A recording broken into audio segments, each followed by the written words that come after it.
Sudah hampir 3 bulan Raka tinggal di kota untuk sekolah.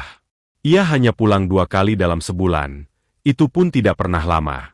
Rumahnya di Desa Kaliputih sedang direnovasi besar-besaran. Hari itu, langit tampak mendung ketika Raka turun dari angkutan desa. Udara terasa lebih dingin dari biasanya.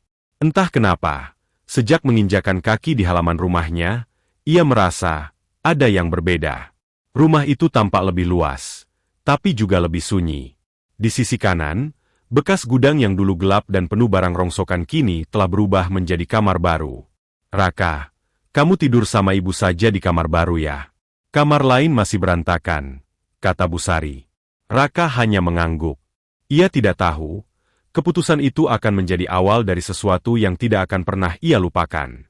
Malam pertama terasa biasa saja. Kamar itu masih berbau semen dan cat. Dindingnya dingin. Jendela hanya satu, menghadap halaman belakang yang dipenuhi pohon pisang dan semak liar. Raka berbaring, tapi belum mengantuk. Ia bermain ponsel. Ibunya sudah tertidur lebih dulu. Jam menunjukkan pukul 23.47. Sunyi, terlalu sunyi. Bahkan suara jangkrik pun seperti hilang. Raka menggeser badannya sedikit. Dan saat itulah, rambutnya ditarik dari bawah tempat tidur. Keras. Nyata. Raka langsung terlonjak. Apa itu?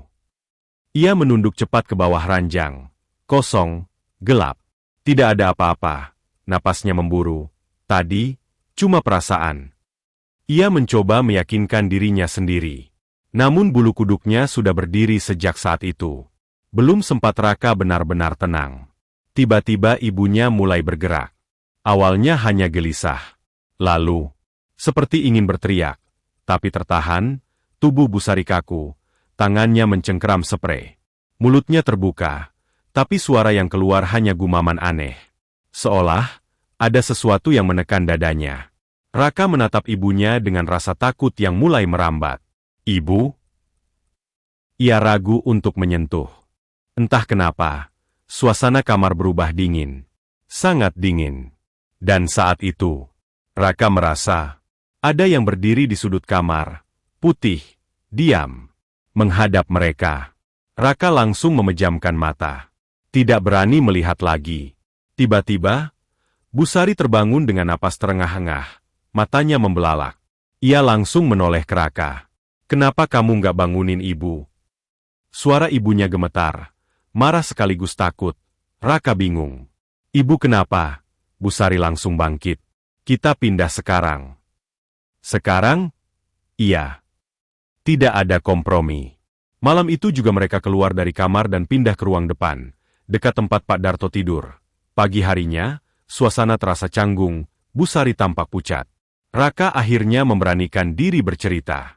Bu, semalam aku juga. Ia menjelaskan tentang rambutnya yang ditarik. Busari terdiam. Lalu berkata pelan. Ibu lihat, ada yang berdiri di pojok kamar. Raka langsung merinding. Putih. Iya. Mereka saling menatap. Dan saat itu mereka sadar. Itu bukan mimpi. Pak Darto awalnya tidak percaya. Namun setelah melihat kondisi istri dan anaknya, ia mulai berpikir. Aku pernah dengar cerita dari tetangga lama, katanya. Dulu, sebelum rumah itu dibeli, gudang itu bukan sekadar tempat barang. Konon, seorang wanita pernah mengakhiri hidupnya di sana.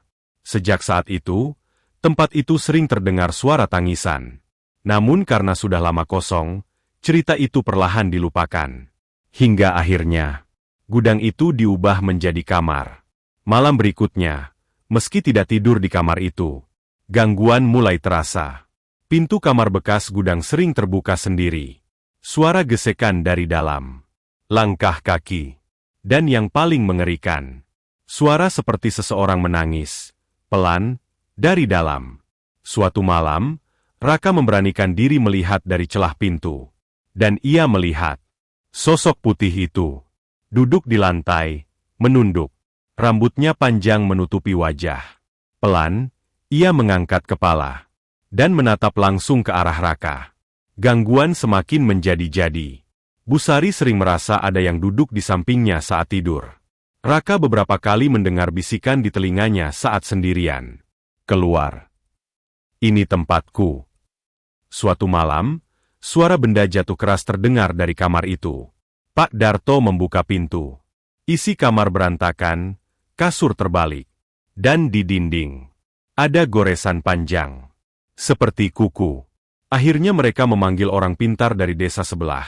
Ritual dilakukan dan doa dibacakan. Namun saat itu, terdengar jeritan keras dari dalam kamar. Lampu mati. Angin kencang berhembus di dalam rumah. Dan suara perempuan menangis memenuhi ruangan. Orang pintar itu berkata, dia tidak ingin pergi, karena tempat ini miliknya. Akhirnya, keluarga Raka memutuskan. Kamar itu ditutup kembali. Dindingnya disemen.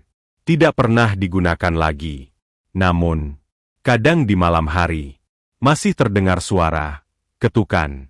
Dari dalam tembok, seolah ada sesuatu yang masih terperangkap di dalam sana, menunggu, dan berharap. Suatu hari, ada yang membuka kembali pintunya. Raka tidak pernah lagi tidur di rumah itu sendirian. Namun setiap kali pulang, ia selalu menghindari bagian ujung rumah. Karena ia tahu, apa yang ia lihat malam itu masih ada, dan mungkin masih memperhatikannya.